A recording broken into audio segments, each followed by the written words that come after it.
Two of you at the same time. Yes. And do I share all the squares, all the spaces? Yes, well, physical walking. I try walking a lot. When I go to work, I walk there back and forth. So generally, walking, I think it's very good, particularly when you're listening to a podcast, so you can just relax. Walking meditation, they call it. Mental, I like spending time with friends, like doing activities in common with other people. Emotional, I like feeding animals. And growth, I like creative activities like music or comedy. And if you ask the question on the right side of that, like when you don't do these activities, what do you notice in yourself? Hmm. I, I miss them. You miss them. Yeah. So what we were talking about in ahead of this time, that also says something about your identity. So if your identity that you start feeling is I am an activist, what I care about in life is climate change. So if climate change is not going well, I'm not doing well. It may be important to also realize I'm also somebody who wants to be with friends. I'm a walker. I'm a volunteer at the local petting zoo. So you make actually the buffer for your identity to crash bigger because you have other things that you also get health from. And in addition, I think something that you may notice when you fill this in is that you're starting to fill in things that actually give you energy, right? Things that make you happy. And those are the habits that we're trying to nourish. Yes.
Yeah, I mean, you're absolutely right. And I think there's like, the worse your mental health is, the harder it is to actually stick to these routines, right? I don't know, you might recognize that from your own experience as well, that you have lots of things like, I do sports, and I know that if I do my karate classes twice a week, I feel better. And yet, if I feel really bad, I don't manage to get myself to actually go to the class, right? So paradoxically, the more I need it, the more difficult it gets to actually do it. And so I completely understand what you're saying, that if you're in this position, it's really hard to make new habits, right? And definitely to make a whole like 4 quadrants of new habits. Maybe it's good to add, we have a few more of these handouts. I will give some to you, because you just said you had a conversation in the check-in where you noticed somebody is exhausted.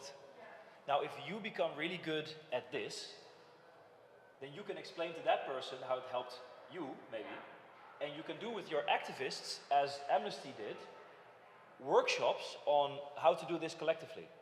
So what we're doing now is a short skills booster. You're here for 45 minutes. You can do this in your own activist community exactly the same. It's not wizardry. It's just asking questions and investing time, and becoming better at this gives you a buffer so that, you know, what you're explaining, the worse it gets, the harder it is to do, but the more it becomes part of the community and we care for each other, the closer to your actual mental health management you can get. So you're getting a couple of these handouts from us, and bring it home, Absolutely. use it. Yeah. And I think 2 things, like one important concept here that we use in the mental health and activism is the need for self-compassion. To try to tell your activists as well, not to be too hard on themselves.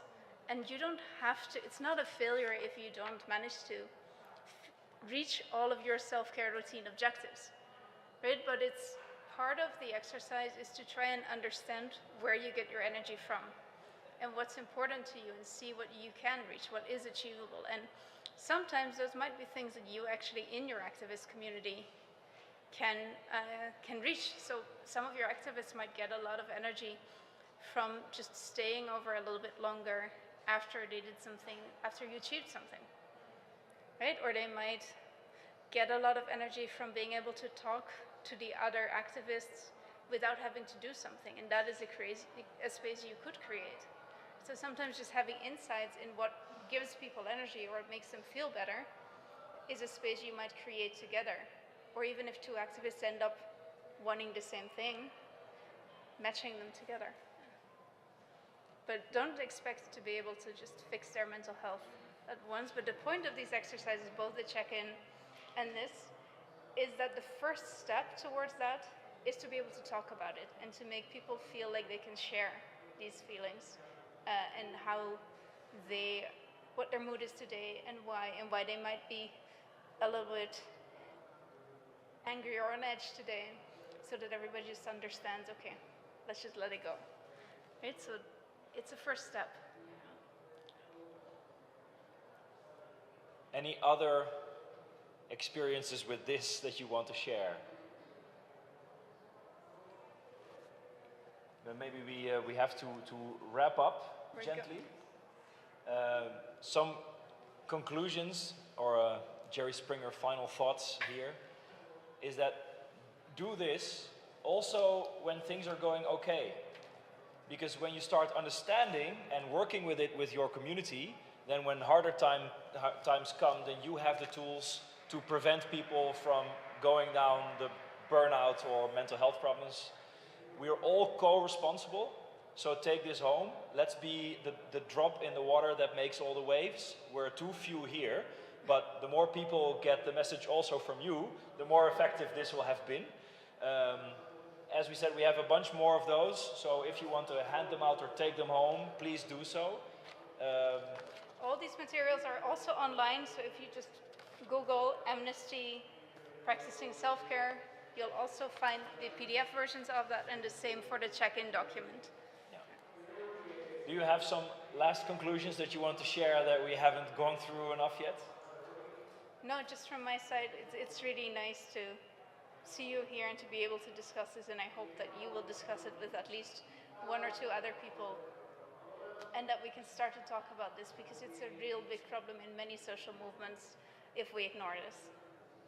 Thank you so much. Right. And thank you. Thank you to FEPS, and I think I forgot one thing. Oh yeah. We are required to get some signatures that you were here. Not that it's that many, but so would you please mind? I think you already. So yeah, please sign it so that we know you were here and can show.